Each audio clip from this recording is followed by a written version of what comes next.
Hello, hello, hello. Welcome to Underground Sound. I'm Emerson. I'm Zion. And Noah was busy today, so I quickly scrapped together a good pal, and we're going to talk some underrated albums. Let's get to it. All right, so I'll let you go first since you're my guest. All right, so I got to shout out Kendrick, favorite artist, but we're going to go with Kendrick Lamar's To Pimp a Butterfly album.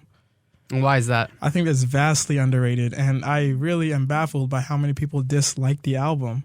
But I'm not surprised because Kendrick Lamar is an intellectual, and he makes music for intellectuals. It goes away from just that mainstream, just trap and a nice sound. But I'd say it's a beautiful sound. But just his lyricism is just it can go over the heads of many. That's true. He goes so far in depth with all his music. Absolutely. The one that I usually like to pick through the most is Damn. Yeah. That one's got a lot of stuff in it, and there's so many like beat switch ups and double meanings to everything. Absolutely. So The backwards playbacks. Yeah. So Kendrick definitely puts a lot of work into this. I'm surprised though you mentioned this album in particular being his most underrated because it's probably his most popular. I'd say I'd have to say so. It's very popular, but it's still very disliked. Underrated, yeah, I might have shot the gun with the underrated term. No, it's fine. Obviously, it could always be higher. Absolutely. So if you think it's not quite where it should be, that's fine. I think that should be his best work, in my opinion. I think that beats Good Kid, Mad City, which I think reigns over To Pimp a Butterfly. Fair enough. I'm more of a Good Kid fan. Yeah, I love it too. But yeah, no, that's valid. I just wanted to put you on the spot because you said that, and I was like, okay, all right, yeah, fair enough. Yeah, Kendrick's got some great stuff. But the artist I was just going to mention is kind of his rival, really, Lupe Fiasco. These two kind of butt heads all the time. Okay. Lupe's constantly calling him out for stealing bits and pieces from him and things. A lot of it can be wishy-washy, but sometimes there's some credibility to it. But the album I want to pick out by Lupe is Tetsuo and Youth.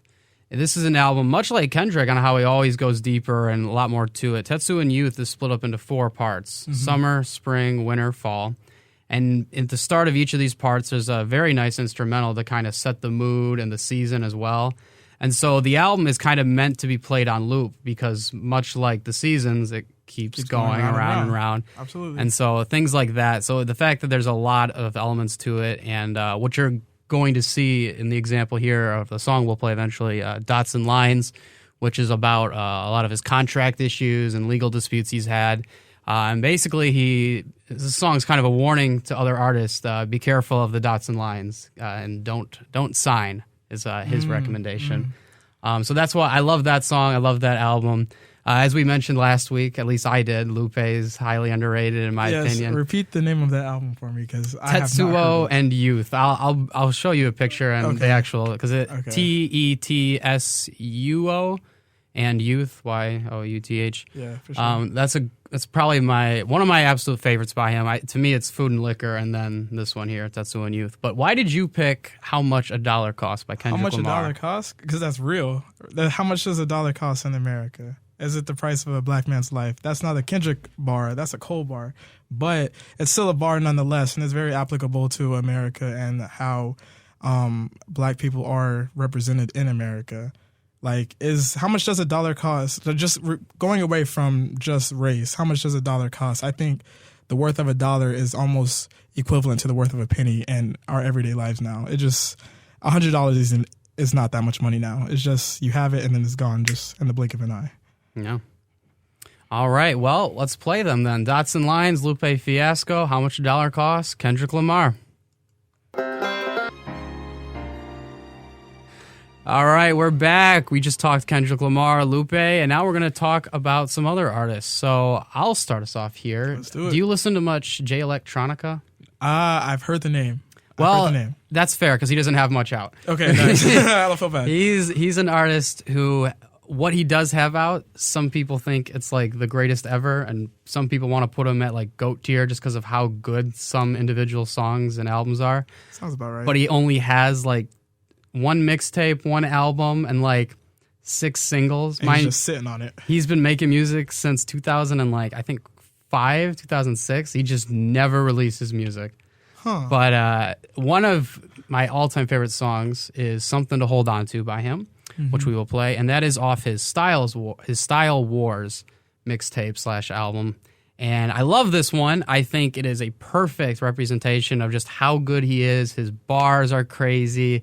I mean, the cover is Darth Vader with a mic. I mean, come on. Like, that's cool. And so he's got some really, really good stuff. Obviously, you've probably heard Exhibit C by him. If it's not ringing any bells, you'll probably recognize it when we play it. Yeah, well. But that he's got some very, very impressive stuff. And the thing is, people somewhat talk about him, but they never mention Style Wars specifically. And I think that is by far his best piece of work that you could really get into him with. So, what do you say his sound is like?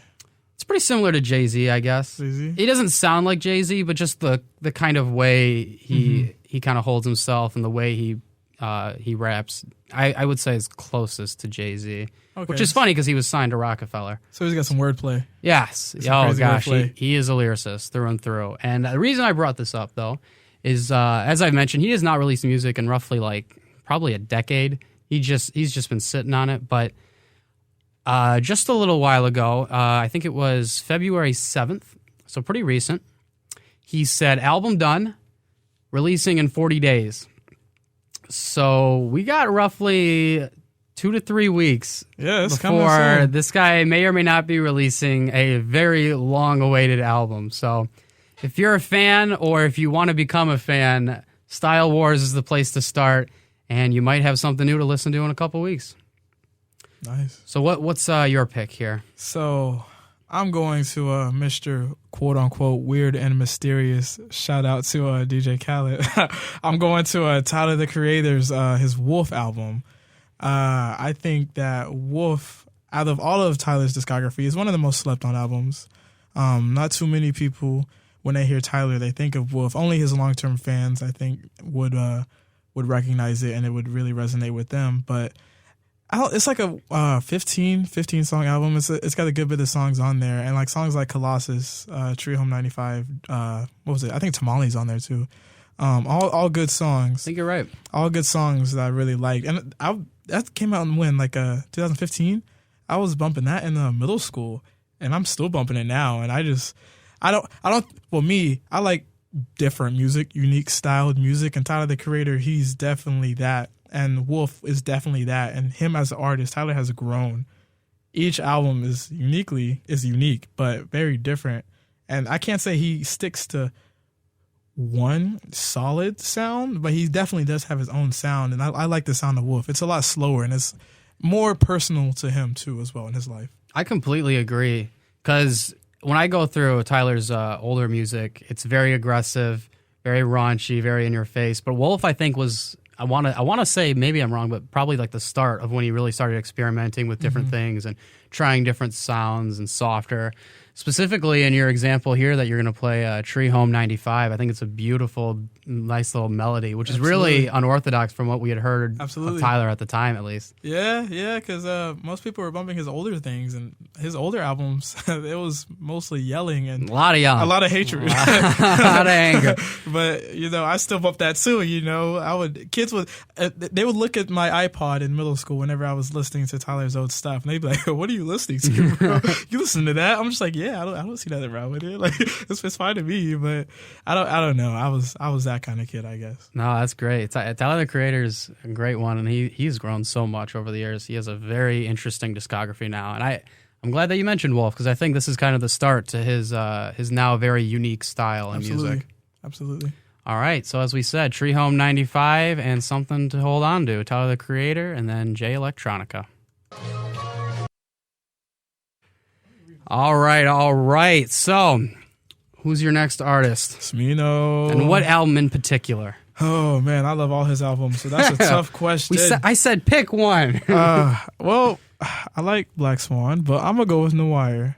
His more recent one, because I think people put Black Swan over Noir. And, I personally would, yeah. I'm more of a Swan fan. Black Swan was amazing. That was a masterpiece. It's beautiful. But Noir, his most recent project, was really well as well, and different sound. I actually had a friend who said he likes Smino. He was a Smino fan, but he didn't like Noir because he didn't like how he changed the sound from that Black Swan sound. And I wasn't taken aback because he did change it a little bit, but it's still Smino. He still has the same voice, the same slurs, the same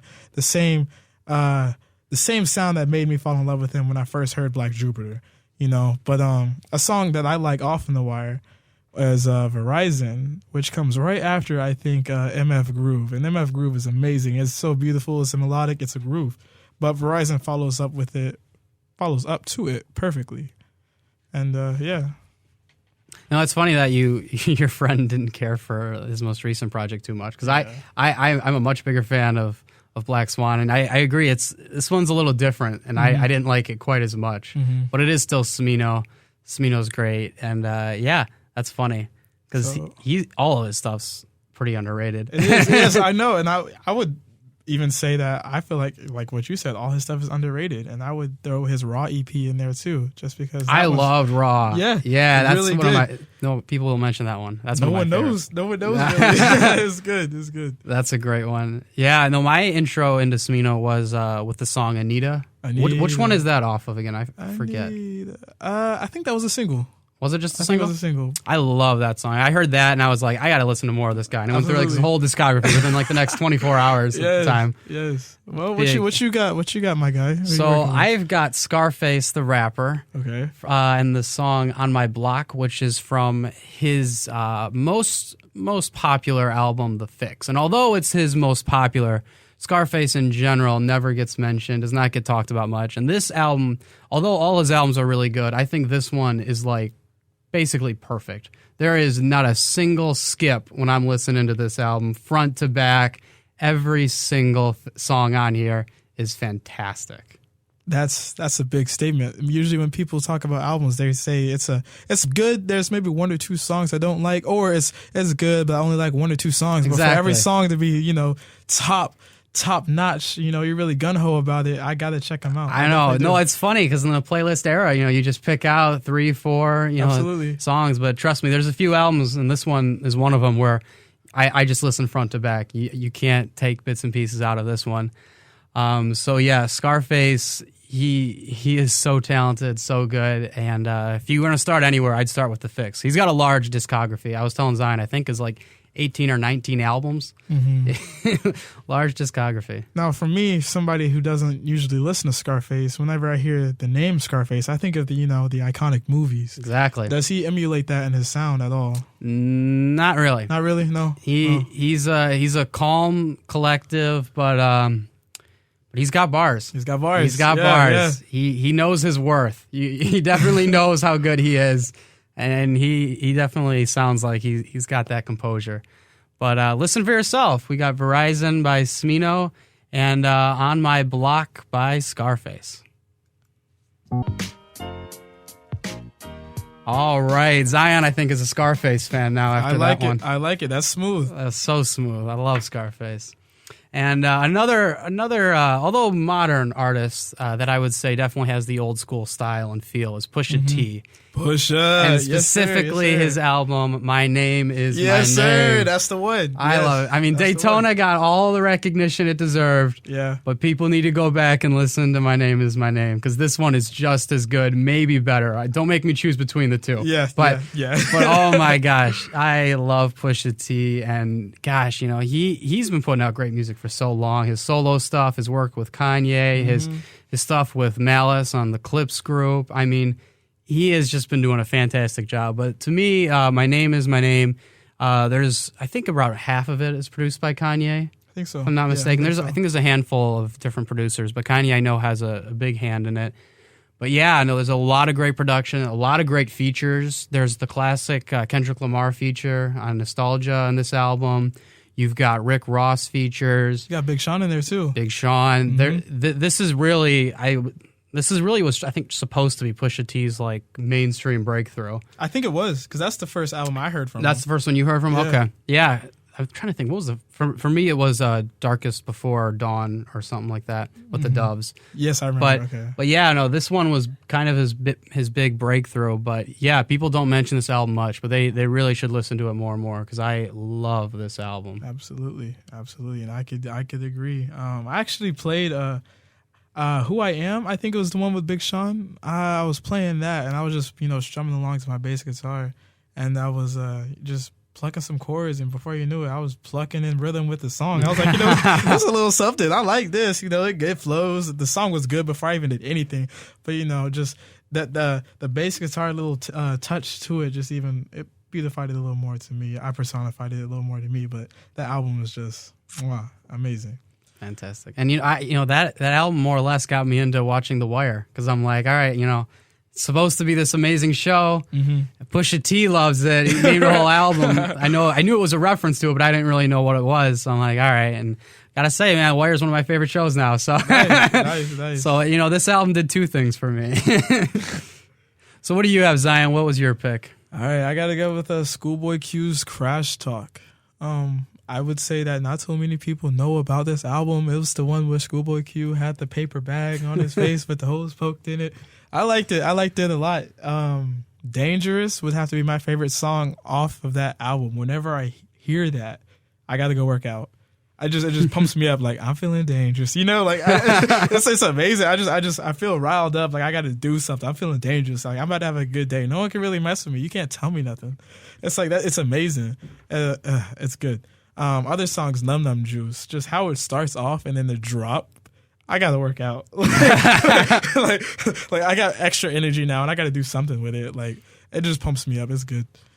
That's so weird. Gosh, this is such a weird pick because I didn't like the album at all. I know, you see. But I'll give you credit though. Num Num Juice, I did really like, and Dangerous, I remember one that kind of stood out to me. Mm-hmm. So I'll give you that. But man, I did not give this album. It is what it is. I remember being on air. I think because it came out like a Friday, obviously, and then I remember going on air like that Sunday and talking and like, I didn't really care for this album. I remember kind of bashing it.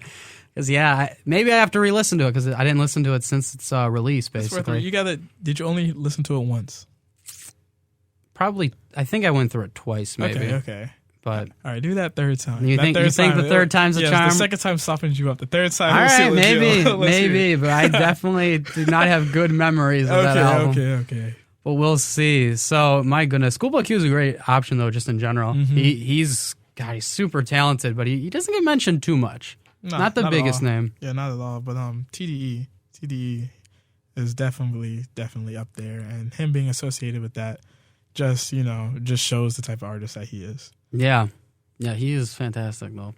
A lot of credit to him. All right, well, let's play Pain by Pusha T and Num Num Juice by Schoolboy Q. Man, we were just talking about how fast and good Twista is. Twista. I don't really know. I don't think there's any underrated albums of his. Maybe Kamikaze. No, he's the OG.